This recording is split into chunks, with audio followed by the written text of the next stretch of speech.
Hi there, and thank you for joining me for today's live reading of Forever to Fall by Libby K. And this is presented by Itsy Bitsy Book Bits. Prologue, 15 years ago. Mallory Lawson always wondered what her wedding day would look like. She had no idea it would be as rustic and lovely as where she stood now, hands linked with her best friend, a dimple on his cheeks popping as he gazed adoringly back at her. The old oak tree swayed in the breeze, the wind swirling her chocolate hair around her face.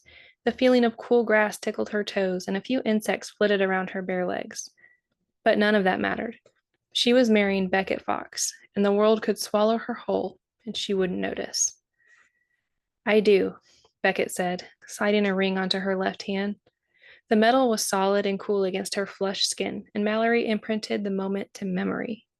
She wanted to remember every detail, every facet of how the sun reflected off the ruby stone, how the diamonds twinkled like daytime stars. Kids, it's time for dinner, a familiar voice echoed from the farmhouse down the hill. I made French bread pizzas. Oh, dang, her brother Evan exclaimed as he tucked the Bible he was using for the ceremony under his arm and charged towards dinner, thus skittering off his snickered heels.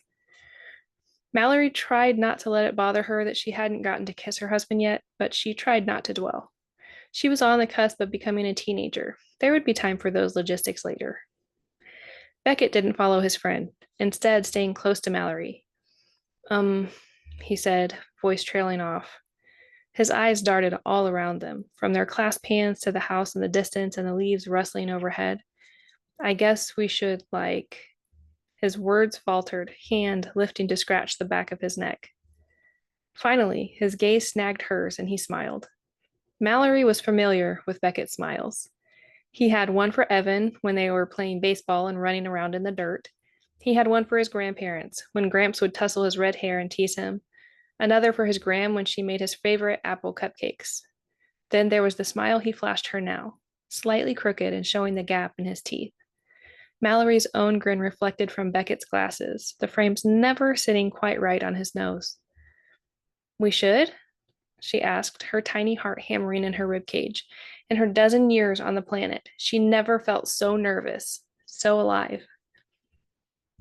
Beckett licked his lips, scuffing his sneakers on the ground. While Mallory didn't want the confines of shoes on her big day, he'd settled on the new sneakers he got for the upcoming school year.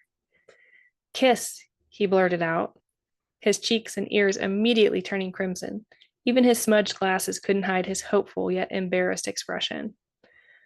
Mallory's eyebrows shot up, hitting her bangs. You want to kiss me? She was incredulous and giddy at the same time. I don't know, he countered, now staring at a patch of crabgrass like it held the secrets to the universe.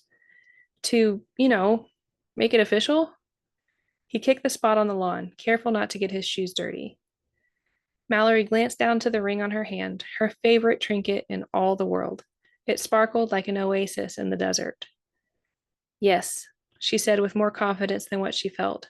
We should. Beckett flashed her that special smile, inching closer until their toes touched. Mallory took a deep breath and leaned in, smacking her lips against his before they sprang apart. Before she could say anything, he grinned and shrugged. Time for pizza? He turned tail and bounded toward the house, following the path made by her brother. His red hair gleamed in the afternoon sunlight, turning him into a honing beacon. Mallory stood frozen, her lips tingling from the contact and the confusion and excitement of the moment. Reaching her hand up to her mouth, she sighed. Despite her young age, she knew that was likely the most romantic moment of her whole life. But she was also a kid who was ready for food, so she grabbed the hem of her dress and started running. Hey, save me a slice. Chapter 1. I'm going to ask CeCe to marry me. Her brother's declaration should not have come as a surprise, but that didn't stop Mallory Lawson from choking on her hamburger, a blob of ketchup sliding down her chin.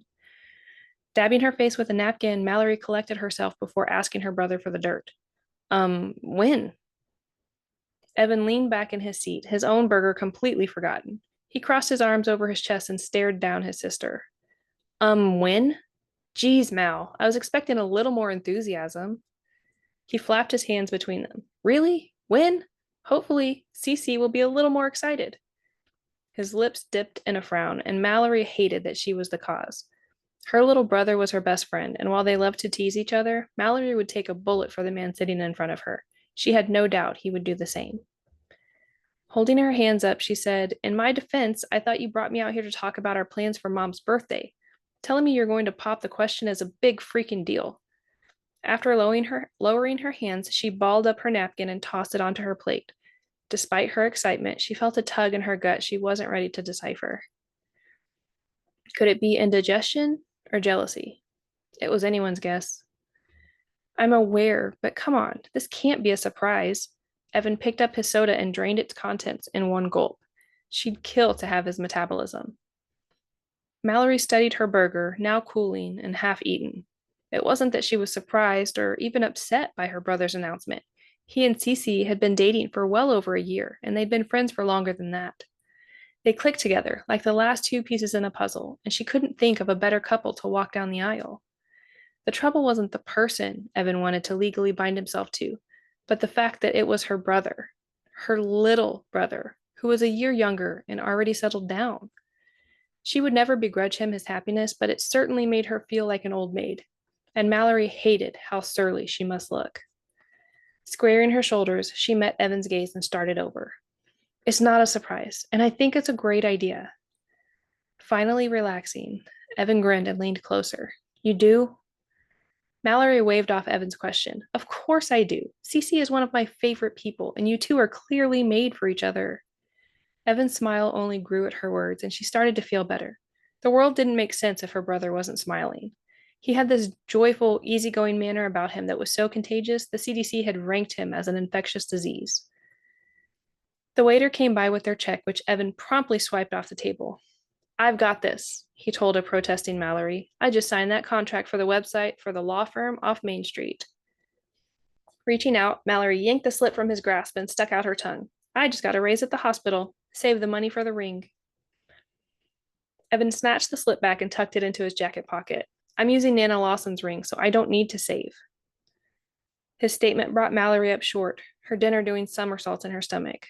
Bile rose, and she had to clear her throat twice before words formed. "You're taking Nana's ring?" The question escaped on a whimper. Eyes burning, she forced herself to blink back the tears. Maybe she could pass them off as happy tears? Not sensing her concern, Evan shrugged. "Yeah, why not? Sophie and Emily didn't want it, and I think it would suit CeCe." There was no doubt the ring would match CeCe's low-maintenance lifestyle. The white gold band was simple, yet studded with a ruby and diamonds. She could see her future sister-in-law cooking up a storm with the ring, her nimble fingers making short work on a ball of bread dough.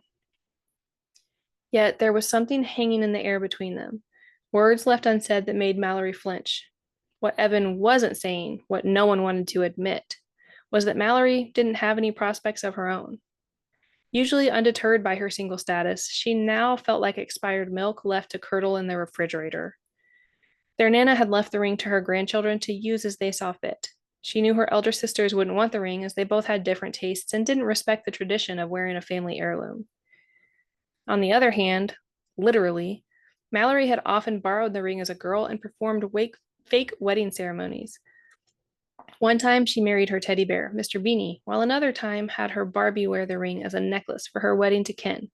One of the few benefits of Evan trashing her doll collection was that Barbie's head now came off with ease for wardrobe changes and accessorizing. In the further reaches of her memory, Mallory had another time she'd played fantasy wedding. A summer's afternoon on a farm, the breeze filled with the hint of fall and the aroma of apples and spice. That had been a fun day, a day that she should not remember with such vivid clarity, or such longing. But Mallory wasn't ready to think about that memory or the boy attached to it. Now wasn't the time. But then again, it rarely was. Evan snapped his fingers in front of her face. "Earth to Mal," he chuckled as she came back to the moment. "You're a million miles away. What's up with you today?" Mallory sighed. She was exhausted from working another double shift in the ER. She loved her job as a nurse, but there were times she felt like a wrung-out sponge, dried up, misshapen, and generally ignored. Even this impromptu meal with her brother came after a 12-hour shift. She hadn't even bothered to go home and change, opting to keep her scrubs and messy ponytail. If she went home to freshen up, she'd likely fall asleep in the bathtub and drown. For all the ways she imagined herself dying, drowning alone at 28 in her bathroom wasn't at the top of the list. Sorry, I guess I'm just tired. Her breath escaped in a long puff, her shoulders slumping. Mallory blindly hoped her brother would leave it, but that wasn't Evan's style. He was a dog with a bone. Worse, a golden retriever with a favorite toy. His eyes shone with hope and concern. What have you been up to? He asked, reaching over to steal a few of her forgotten French fries. Mallory swatted his hand away and huffed out a humorless laugh. Saving lives? I don't know, Ev. It seems like lately all I do is work. That's not true. You came by and helped with the food truck at the county fair last month. With a snort, she nodded. Yeah, somehow I feel like working at my brother's food truck isn't exactly a relaxing vacation or even much of a social life. Saying out loud stung, but Mallory rallied. Evan was offended. We had a blast. Mallory couldn't argue with him because she did have fun. The trouble was, she didn't have the same type of fun as everyone else. The truck was owned by Max, who was Evan's boss and friend. Max and his wife Ginny were there, as were Evan and CeCe. The four of them included her, but it didn't stop the fifth wheel sensation from creeping in. She was used to tagging along to other couples' events, but it didn't mean she always liked it. She wanted her own other half, someone just for her. More often than not recently, Mallory craved more from life. Her sisters were both married with kids and careers, and they didn't live as close as they used to. Evan and Mallory had always been close, but he was busy expanding his freelance web design career, working at the diner, and seeing CeCe. She didn't fault her brother his success or his relationship, but she still felt like the odd woman out. And the ring. She hated how much she resented the loss of something that wasn't even hers. A tiny voice in her head shouted at her to stand up for what she wanted, but she didn't want to make it an issue. Evan seemed set on the ring, and she needed to respect it and move on. Granted, she'd mourn the loss of something that was never really hers, but that didn't mean she couldn't be an adult about the whole thing. He was getting married first, and that was that. Desperate to change the subject, she went back to the reason they got together in the first place. So, how are you going to pop the question? Evan's eyes lit up as he explained his grand plan. I have a few ideas, he started, licking his lips as he rattled off his thoughts. My first option is something simple, intimate. We're always staying late at the diner, and since it's where we met, I thought it might be nice to do something there. Mallory didn't hate the idea, as it was clearly a special place to Evan and CeCe. I think there's potential there. What else are you thinking? You know how we're going to Chicago in a few weeks? Mallory nodded, and Evan continued. Well, I was thinking it might be nice to do something there. It used to be CeCe's home, and she's going to show me around all her favorite spots. Maybe I could do it from the deck of the Hancock building, or down by the lake? I don't know, that's still just a thought. He shook his empty glass, the ice rattling in time with her heart. Whatever you decide, don't make it a spectacle. You know CeCe would hate to be the center of attention. Her future sister-in-law was a lot of fun and clearly in love with her brother, but she was also no nonsense and hated public displays of affection. Evan rolled his eyes, easily slipping back into bratty brother mode. Oh, wow, really, Mal? You don't think I know what my fiancé would like? At the mention of the word fiancé, both Lawson siblings beamed and giggled. Oh my God, Ev, you're going to get married. Mallory covered her chest with her hand as tears prickled her eyes. She has to say yes first, Evan said, humor tinging in his voice. She will. Mallory had no doubt. These two people were made for each other, and she looked forward to watching their new life unfold. Evan doted on CeCe, and she kept him on his toes. It'll be a fabulous life for two of her favorite people. Evan reached out to pat his sister's arm. Thanks. I hope you know I want you standing up there with me on the big day. Aw, Ev, are you asking me to be your best man?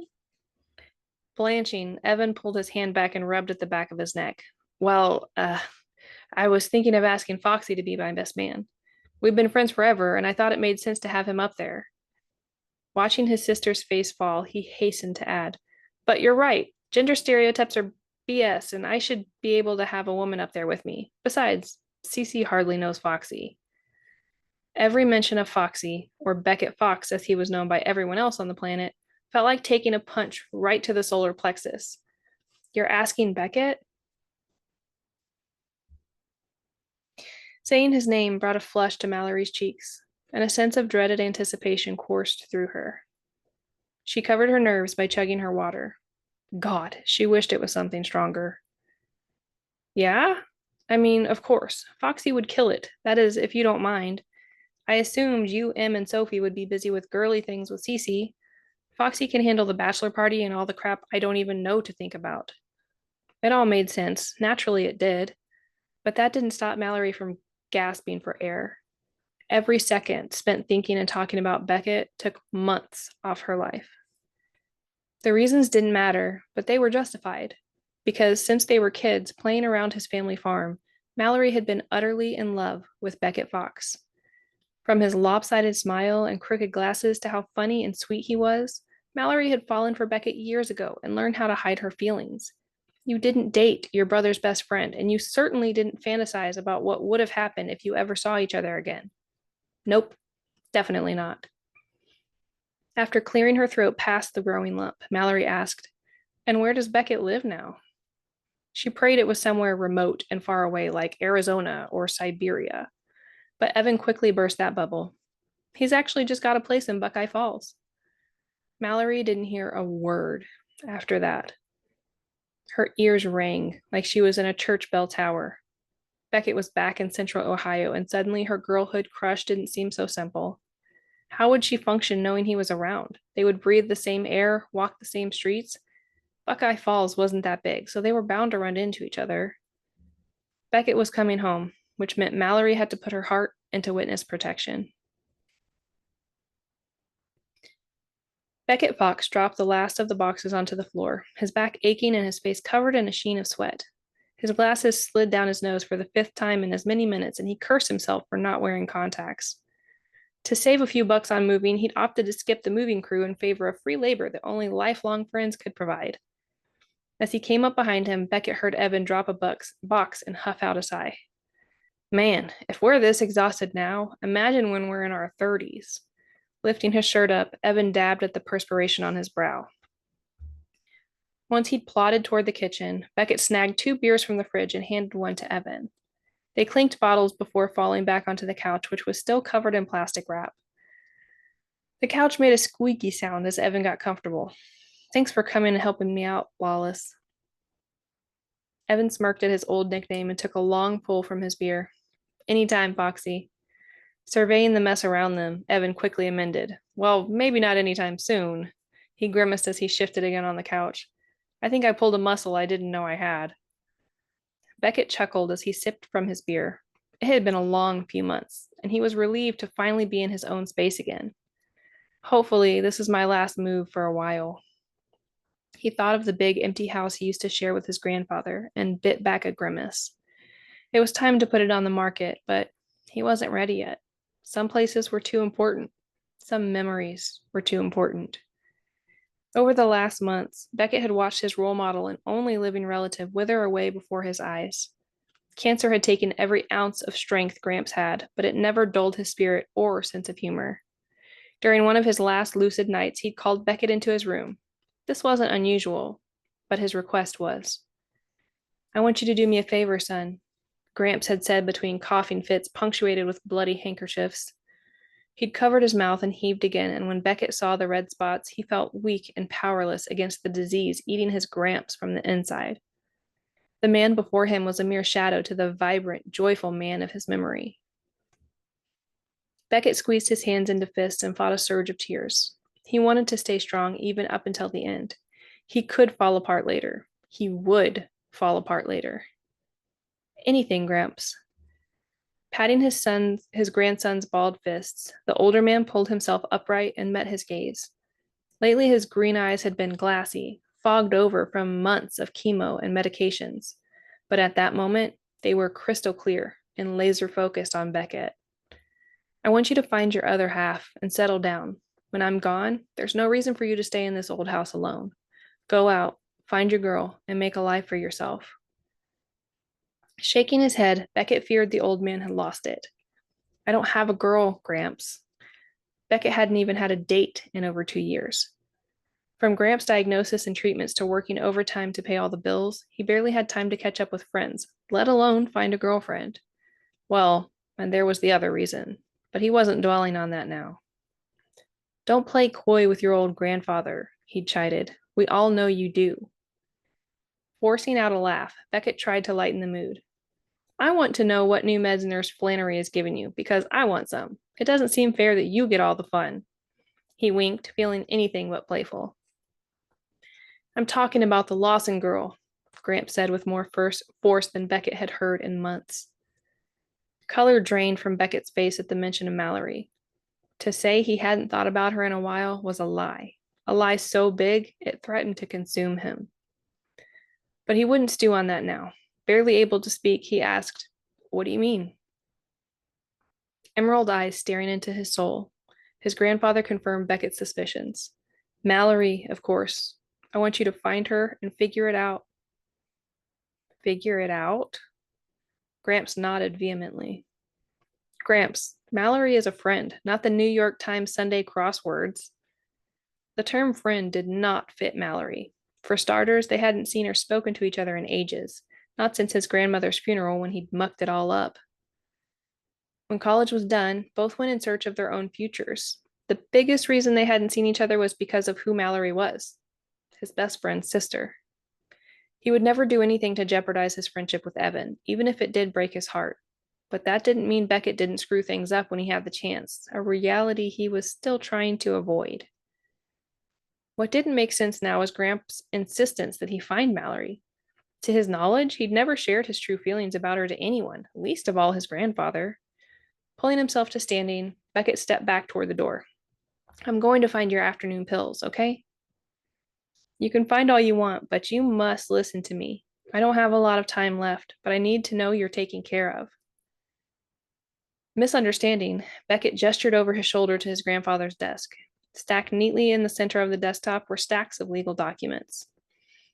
Everything from his will to his bank statements were morbidly stacked and filed, ready for the old man's demise. I have everything sorted out with your attorney. Remember, Gramps? Raising his hand and slapping the top of his mattress, his grandfather grew agitated. I'm dying. I'm not senile. I know all the legal stuff is sorted. What I'm talking about, son, is love. You need to follow your heart and get your girl. Gramps, Beckett's voice faltered. He had no idea how long his grandfather had known his feelings for Mallory. Worse yet, he didn't know if that meant everyone knew.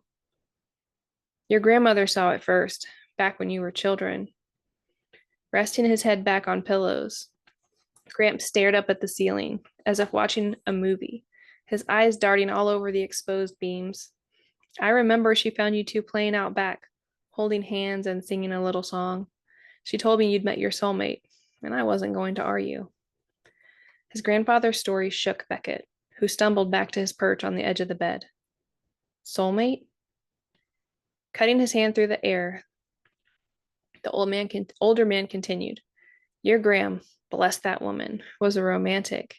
When we met after the war, she said she knew we were meant to be. He stopped his story long enough to shake his head and smile. That woman knew more about me in 5 minutes of meeting than I did about myself in the first 20 years of my life. Here I was, back from Vietnam and ready to live again. I didn't want a wife and kids, but bless her, she knew we were meant to be. You and Graham were amazing together, Beckett said, trying to keep the subject on track, but it was no use. Gramps was on a mission. So as I was saying, you need to ask your friend Evan for Mallory's number. Cut the crap and get your girl. Life is short, son. I want to die knowing you are taken care of, and she's the one who will do the best job. This isn't an interview. It's real life, and I'm not even sure she wants to see me. That statement made Beckett's skin crawl. Worse than the time he'd walked through a massive spider's web in the barn. Mindlessly, he'd pawed at his skin to shake the sensation. As Gramps closed his eyes and drifted off to sleep, he muttered, Life is only sweet because you share it with your person. Those words rang through Beckett's head on a loop for a month until Gramps finally passed. They clanged around his skull now, too, as he sat with Evan in his new apartment. Lost in his musings, Beckett had missed something Evan had said. I'm sorry, man. What did you say? Evan drained his beer, then placed the bottle on a stack of boxes. I said, I want to ask for a favor. Evan drained his beer. Oh, Beckett snorted. Considering you just spent your day off helping me unload a moving truck, I can't really say no. Evan grinned, one of Beckett's favorite sights. His buddy was like a golden retriever in human form, always happy and always willing to help. If he had a tail, it would doubtlessly wag every minute of every day. He loved the guy like a brother, like family. I'm going to ask CeCe to marry me, and I'd like you to be my best man. His beer forgotten, Beckett leaned over to clap his friend on the back. Oh, wow, congratulations. Of course, I'll be your best man. When are you popping the question? Evan slumped with relief at his friend's eager agreement. Not sure, but soon. I've been talking to Mal about it, but I haven't decided on the perfect proposal yet. The mention of Mallory spiked Beckett's blood pressure, and he had to look away. His cheeks flushed so hot, the wallpaper threatened to melt off the walls. Damn his pasty Irish ancestors for blessing him with fiery red hair and skin as white as Wonder Bread. Surely Evan can see what mentions of Mallory did to him. He might as well wear a neon sign professing his love for his best friend's sister. Nothing to see here, folks. I'm just drowning in my love for Mallory Lawson. After pulling himself to his feet, Beckett stalked back to the fridge for more liquid courage. The topic of Mallory rarely relaxed him. So, how is Mallory? He was fairly certain she was local and still single, but he'd never pushed the issue with Evan. His grandfather's words rang through his head as he waited for an answer. Please be good news. Clearly not picking up on his friend's inner turmoil, Evan kicked his feet out and propped them up on a box of books. She's good. Still an ER nurse over in Columbus, but she lives pretty close to here. Neither of us wanted to be in the same town as our parents, and Buckeye Falls is too perfect. He wouldn't get an argument out of Beckett, who always loved visiting the little hamlet. The people were friendly, the food scene was inspired, and the cost of living couldn't be beat. When the time came to start planning his future, it only seemed natural to come here, and it had nothing to do with a certain brunette nurse with a heart of gold. Nope, not one bit. Evan checked his smartwatch and groaned. I hate to move and run, but I promised CeCe I'd be home for dinner. Beckett strode to the door and cupped his friend's shoulder. Look at you, lawless, all domestic. Pfft, it's pretty great, Foxy. Don't knock it till you try it.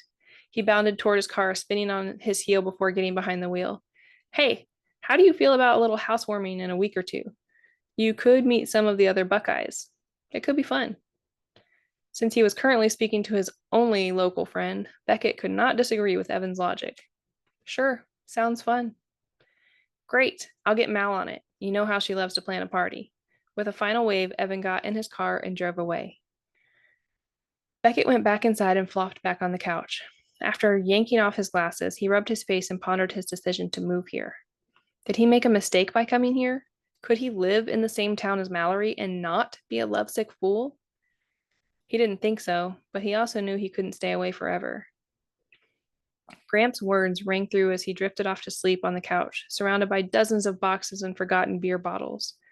Life is only sweet if you share it with your person. There wasn't a doubt in Beckett's mind. Mallory was most definitely his person. Now he needed to figure out what to do about it.